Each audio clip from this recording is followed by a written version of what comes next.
Berita terkini. Selepas Presiden Persatuan Bola Sepak Kedah seolah-olah ingin membuat suasana menjadi panas, siapa yang sangka bahawa Hector Bidoglio telah mendedahkan kepada media bahawa beliau ingin melakukan perancangan baharu bagi berdepan pasukan Terengganu FC pada malam esok. Sebelum itu, jika anda suka dengan cara penyampaian yang telah dikongsikan di dalam video ini, tinggalkan like, kerana dengan hanya cara tersebut, anda telah membantu saya untuk terus meningkatkan algoritma channel ini seperti dahulu. Terima kasih. Jadi, tanpa menengahkan masa, mari teruskan tajuk utama kita. Hector Bidoglio berkata, pasukan JDT akan menggunakan taktikal dari Latin Amerika untuk perlawanan menentang Terengganu FC.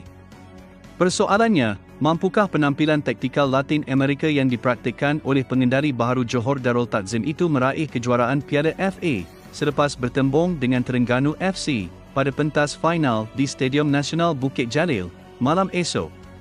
Persoalan itu juga timbul selepas Bidoglio tampak masih tercari-cari rentak permainan yang sesuai buat JDT selepas kegagalannya membimbing skuad Harimau Selatan mencipta kemenangan ke atas Selangor apabila sekadar seri 1-1 pada aksi Liga Super baru-baru ini.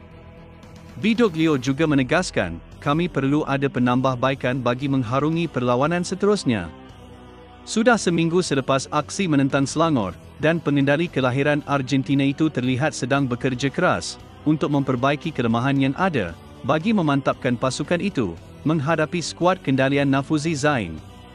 Sejak Bidoglio mengambil alih tugas selaku ketua jurulatih JDT dengan menggantikan Benjamin Mora, formasi yang sering ditampilkan oleh beliau terarah kepada formasi 4-3-3.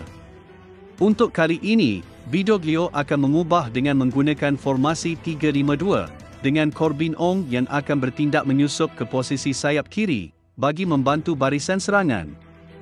Apapun, bekas pemain tengah antarabangsa Venezuela itu harus memperkemaskan lagi set piece pasukan JDT yang tampak kurang berkesan ketika ini apabila skuad Harimau Selatan memperoleh sepakan percuma dan sepakan sudut. Beliau juga perlu menurunkan ilmu buat Arif Aiman Hanapi supaya lebih berkesan apabila beraksi di posisi sayap kanan semasa melakukan serangan, memandangkan pemain muda JDT itu ada ketikanya hilang rentak. Dan situasi itu terbukti baru-baru ini, apabila Arif gagal beraksi dengan baik selepas dikawal rapi bek kiri Selangor, yang juga bekas pemain JDT, iaitu Fazli Mazlan. Apapun, Bidoglio tidak berdepan masalah untuk terus menggunakan hikmat Leandro Velasquez untuk mengemudi jentera tengah, untuk bergandingan bersama Nacho Insa. Tetapi beliau mungkin dalam dilema sama ada mahu mempertaruhkan Nazmi Faiz Mansur, atau Afiq Fazail, untuk berada di posisi berkenaan, kerana kedua-dua pemain itu memiliki kelebihan tersendiri, dan begitu serasi beraksi bersama Nacho dan Velasquez.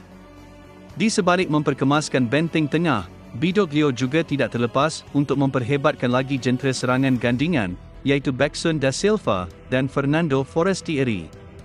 Ketika ini, Beksun telah membuat rambut baharu, iaitu rambut final.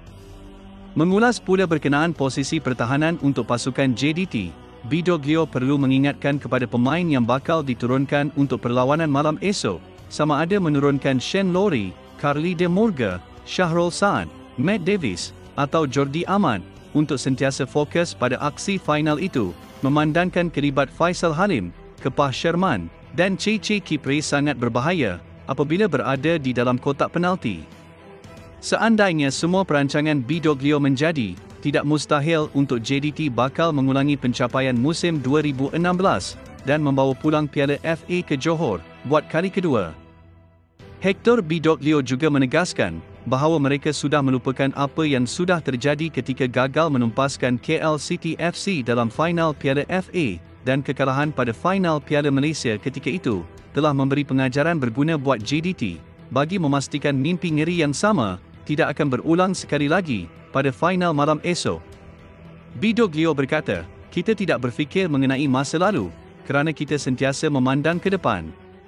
Kami belajar daripada kesilapan lampau, dan kami sentiasa bekerja keras daripada pengurusan, sehinggalah barisan pemain.